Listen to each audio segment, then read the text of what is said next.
Do you guys have any questions so far? No? Okay, go ahead. Are there any like websites or something where we could get forms for something?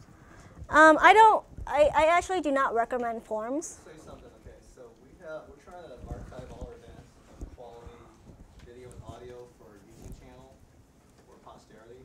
So if you have a question, raise your hand really high.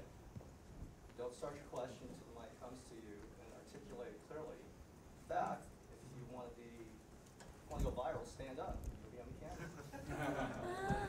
Just the default. But anyway, mainly the audio has to be clear. So if you can't answer the question without context of the question being heard, like we're watching video, it diminishes the value. So if you have a question, raise your hand really high. Paul will come out. Don't start your question until you get the mic. Okay, so the previous question is, is there a website where we can get forms from the previous for all these agreements? I really do not suggest that because I believe in customization. Like you don't really know whether the forms are pro-investor or pro-startup founders, right? And how they're written. So it's important for someone to actually look at those forms for you because of that. Okay? So we're going to talk about stock right now, which is always fun. So our partners do not always have to have 50% equal ownership of the company, right? Some websites suggest that you do, some don't, but it really depends on you and your co-founders and what you guys have to decide. I spoke about this. Make sure you have market vesting terms for your shares. And then consider cliffs. And then look at the buyback provisions, right? So in your stock agreement, there should be something called a buyback provision. Look at the rights, your contacts, and price. So what happens if you die? What happens if you get divorced? What happens if you get disabled? And what is the price? What are the rights of the company to buy it back? Can they buy back your vested shares? Important to know, right? What if the company can buy back all your vested shares? So look at that pretty specifically. Question, Paul? What's a cliff? Okay, a cliff is kind of like a testing period, in my own words.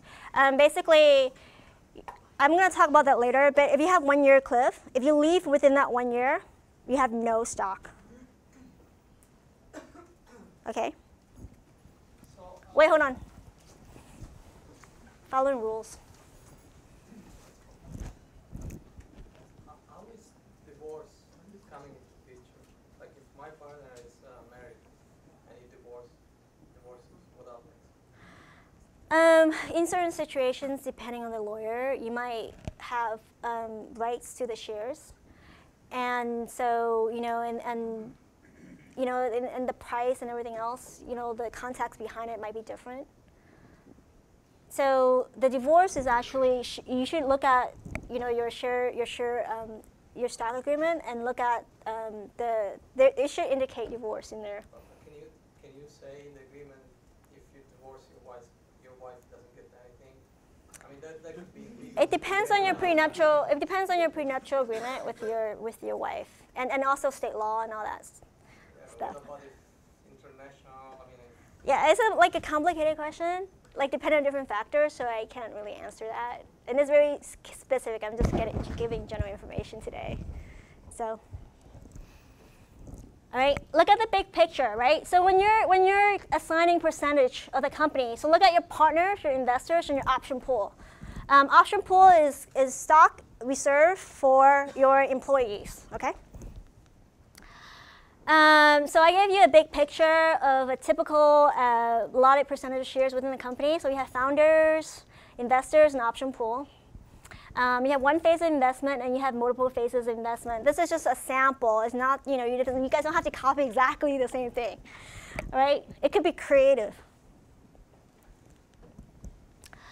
So it's determined among the partners, and there's different methods of determination. Of course, you guys can create your own. I spoke a little about the 50-50 even distribution. I'm going to talk about the founder's pie calculator, and then the Grunt method, which is from the book, Slicing Pie. Question? Yes, you're talking about stock. Is there like a number of stocks you you create, or is it you're doing this strictly on a percentage of whatever the number is? Yeah, so when you incorporate a company in Delaware or other states that you choose, you would basically issue stock, and so is outstanding shares and shares that you issued. So like, for example, you might issue 10 million common stock, and then issue yourself or your co-founders, like 5 million, and then divide that 5 million. So you have like another 5 million outstanding shares. Is that understandable? And then there's also common shares and preferred shares, and preferred shares has more rights to it, and investors prefer preferred shares because they have like voting rights and other preferences. So if you go bankrupt, they can actually get their money out first, and there's other rights to it as well. Got it? Okay. So we're going to go into the founder's pie calculator. Question? Shares, do you create that from the beginning out of the 10 million shares? You can, yeah. You can. You can create the preferred shares in the beginning, or you can just issue 10 million common share, and then when the VC comes, they're going to change that anyways. Yeah, it's Amendment 1 to your certificate of incorporation document. Question? Yeah, so from the total shares in the company, what percentage of the shares are preferred shares and what percentage is common shares?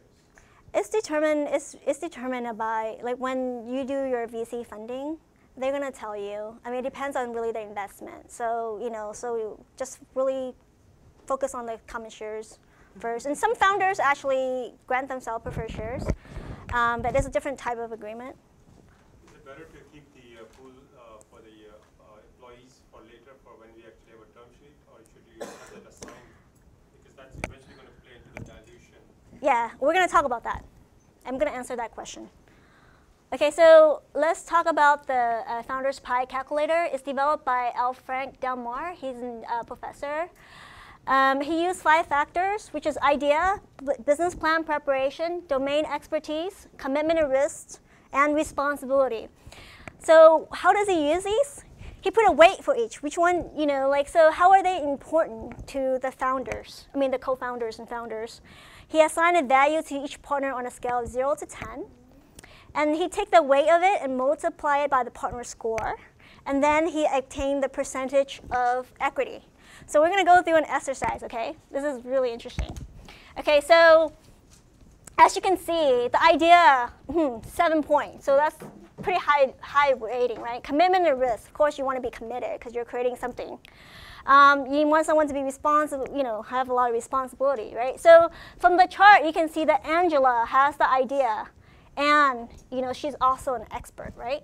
And then Brandy, however, got the skills for the business plan, and Brandy is also committed.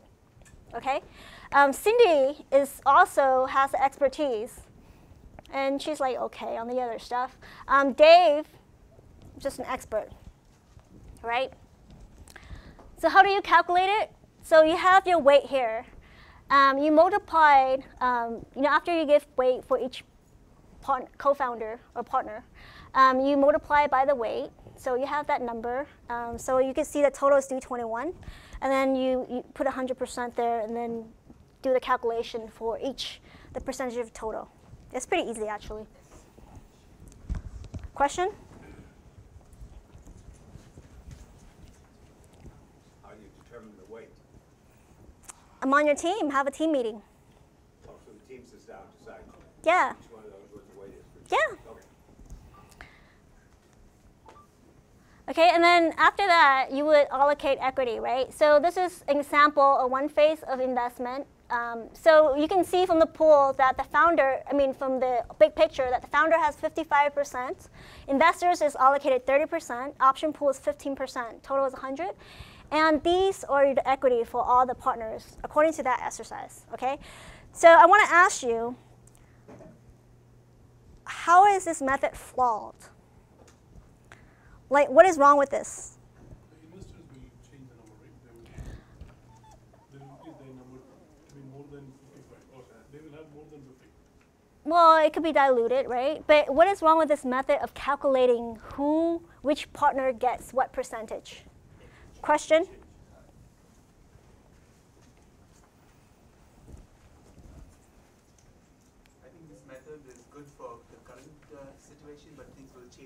And one partner right now who may not consider it to be very valuable will become very valuable in the future.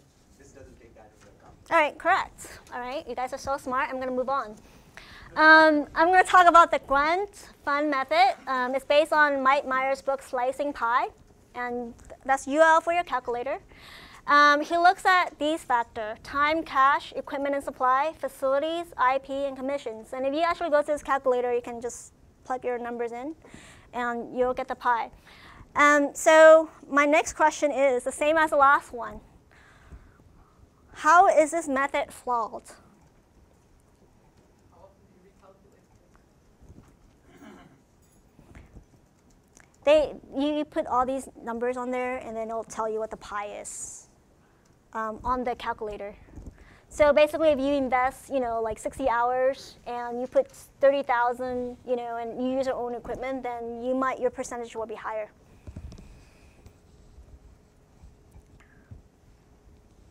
So I think it's really how do you value what you do at a startup, right? So if I know someone famous, like the CEO of Yahoo, right? And I wanted to get funding from her, and I make an introduction. It took 5 minutes. Is that worth like $100 or $300? And if I spent one night just doing grunt work, but the grunt work is really important for growth hacking, right? Is that worth less because it's data entry? So really think about that when you're thinking about distribution, and make sure that there's no resentment in the team. This is an option pool example from Venture Hacks, and option pool again is reserved for your employees. So CEO usually 5 to 10%, lead engineer 0.5 and 0.1%. The person who has is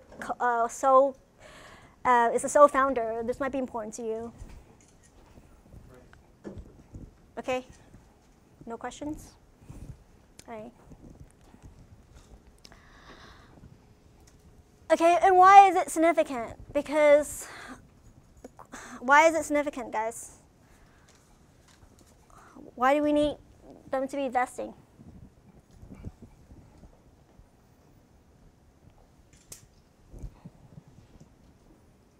Why do we need stocks to be vesting? All right, Jerry, I'll call on you. Keep people loyal. Yeah, because, the stock is issued for them for their services, but also their continued commitment. Should they walk away with a big chunk of the equity of the company? Right? So I've actually met people who were granted stock without a vesting term, and they say they can leave the company. So really think about that. And also, if there is a vesting schedule already, then investors may most likely keep it. So, question? When you have new investors, they could come back and redo the complete They could. Stock distribution. I mean, they can actually issue more stocks. If you have 10 million issued, you could have 90 million more issued. So Yeah, I'd rather be sophisticated than think about all these things than to have an investor give you term sheets and not negotiate or speak with them and at least try to be reasonable, right? But what I'm saying is that could change. I mean, That could change. Totally wiped out Mhm. what you have in place. That could change. It's depends on leverage and negotiations. So the typical vesting term is 4 years. 25% of the percentage of shares that you own in the company. So so 25% vests in 4 years, and that's pretty normal. So if a partner leaves during the cliff period, then they are not entitled to anything. We spoke about that.